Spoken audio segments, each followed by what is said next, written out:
Sobat Inti, kembali lagi di Inti Talk. Pada episode kali ini kita akan membahas mengenai peluang pengembangan teknologi dalam pendidikan dan kesiapan talenta digital. Oke Pak Oro nih, dari sudut pandang investasi sendiri, bagaimana sih Pak tren pendanaan di sektor education tech dalam beberapa tahun terakhir ini? Apa faktor utama yang mendorong pertumbuhan atau justru menghambat perkembangan di sektor teknologi pendidikan ini? Education tech? Iya. Jadi teknologi buat pendidikan ya? Iya. Oke. Cara berpikirnya kira-kira gini cara berpikirnya.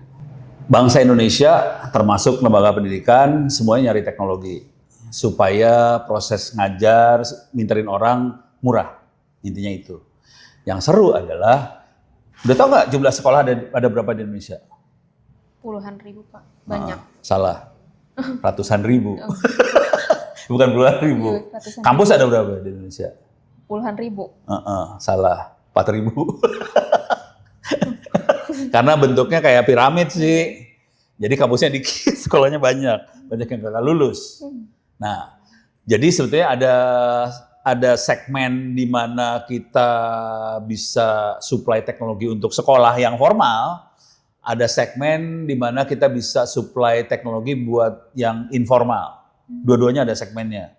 Dan ini dari jumlah sekolahnya ratusan ribu, 200 ribu sih, hampir 250 ribuan lah sekolah. Kampus 4.000. Ini aja udah gede loh. Dan satu kampus kan nggak belanja cuma 1 juta 2 juta kan? Dia belanjanya bisa puluhan juta. Ini kita aja lab ada berapa di atas ada 3 biji. Satu komputer bangsanya, satu komputernya hampir 10 juta, 15 juta tuh. Ada 30 komputer aja udah berapa ratus juta tuh di atas tuh. Satu lab, kita ada 3 nih. Belum lagi lab buat server dan sebagainya. Ada 50 server di dalamnya. Parah banget ini miliar-miliar di dalamnya. Satu kampus miliar. Bayangin kalau ada 4.000 kampus. 4.000 kali 1 M aja berapa? 4 triliun. Itu duit semua tuh. Iya. Itu baru kampus. Belum sekolah. Sekolah juga sama kasusnya. Banyak kan. Jadi kalau dari sisi teknologi education, yang formal jumlahnya gede banget. Oke. Yang informal sama gedenya. Karena yang informal kan gini ya. Semua orang pengen sukses dong. Semua orang pengen nggak sengsara. Salah satu cara supaya dia tidak sengsara harus sekolah. Harus dapat ilmu lah. Mungkin kalau sekolah udah nggak bisa ya. Karena sekolahnya udah penuh nih. Harus dapat ilmu. Gimana caranya dia bisa dapat ilmu online. Jadi platform-platform online yang ngasih ilmu jadi laku juga buat orang-orang yang putus sekolah ya. Oke, jadi sekarang banyak universitas yang membuka kelas online ya Pak? Mungkin bukan universitas bentuknya, kali bentuknya kayak kursus. Misalnya cara yang paling sederhana kursus apakah itu menjahit lah. Lihat aja di konten di YouTube segala macam. Ada yang menjahit lah, ada yang bisnis online lah, apa segala macam kan. Yang level kayak gitu juga banyak sih. Kalau misalnya sekarang udah banyak nih Pak startup teknologi yang mulai bergerak di bidang pendidikan. Ya. Apakah menurut Bapak ada peluang Pak bagi startup untuk berkolaborasi dengan institusi pendidikan dalam menciptakan solusi yang inovatif gitu Pak? Ya, sangat banget dah. Jadi peluang itu gede banget buat startup buat kerjasama.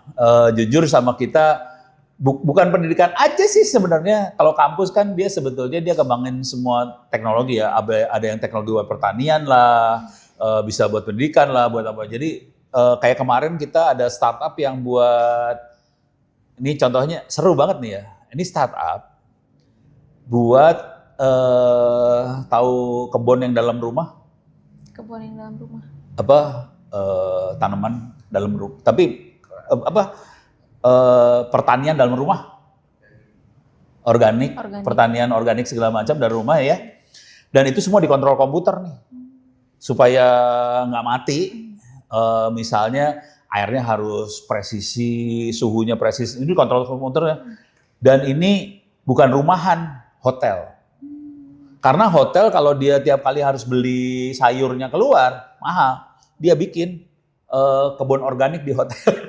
Di dalam hotelnya Pak. Dan ini startup yang turun. Ngomong teknologinya sama kita bareng. Udah. Kejadian. Jangan khawatir. Jadi bukan hanya sekedar teknologi pendidikan aja, karena kita kan kampus teknologi ya, jadi semua teknologi kita hajar juga akhirnya. Jadi kesempatan itu tinggi banget. Startup bukan hanya berbentuk software, ada yang hardware segala macam. Jujur kita juga kerjasama sama beberapa platform pendidikan yang buat non formal juga, karena mereka juga butuh. Jadi bukan cuma buat ini aja ya, buat bikin produk ya. Mereka juga butuh si dosen-dosen buat ngajar, mahasiswa-mahasiswa jadi asisten dosen di sebelah sana.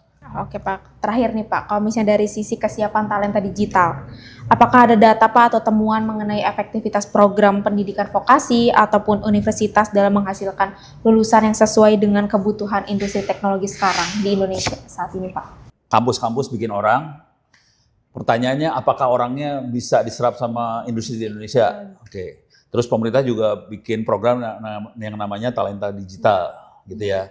Apakah dia diserap? Oke. Urusan penyerapan ternyata tergantung dari kesiapan si industrinya. Kalau industrinya masih di level-level ini, kemarin saya nganalisa datanya punya Kementerian UMKM lah. Mereka punya 13 juta data UMKM. Yang menarik di situ adalah gini. Kita lihat dari sisi modal sama omset aja ya. Kalau modal gede, omset gede.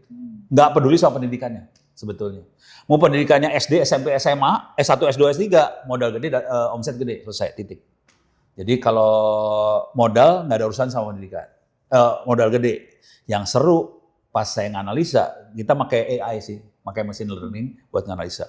Pas yang menarik kalau modalnya kecil. Nah, beda, ada dua makhluk yang beda. Modal kecil, ada yang omsetnya besar, ada yang omsetnya kecil. Yang omsetnya kecil, kalau pendidikannya cuma SD, SMP, SMA. Omsetnya kecil. Jadi kalau dikasih modal kecil, pendidikannya masih SD, SMP, SMA, omset kecil. Yang seru adalah, pas modal kecil, omset gede, itu ternyata S1, S2. Pas dicek lagi, kenapa nih orang S1, S2 bisa omsetnya gede? Ternyata dia pakai teknologi di situ. Jadi digital marketingnya jalan, pakai teknologinya, itu harus S1, S2. Oke Pak, terima kasih ya Pak sudah membagikan wawasan yang sangat menarik hari ini. Dan untuk sahabat Inti, jika ingin mengetahui topik-topik menarik lainnya, jangan lupa untuk saksikan Inti Talk selanjutnya. Sampai jumpa.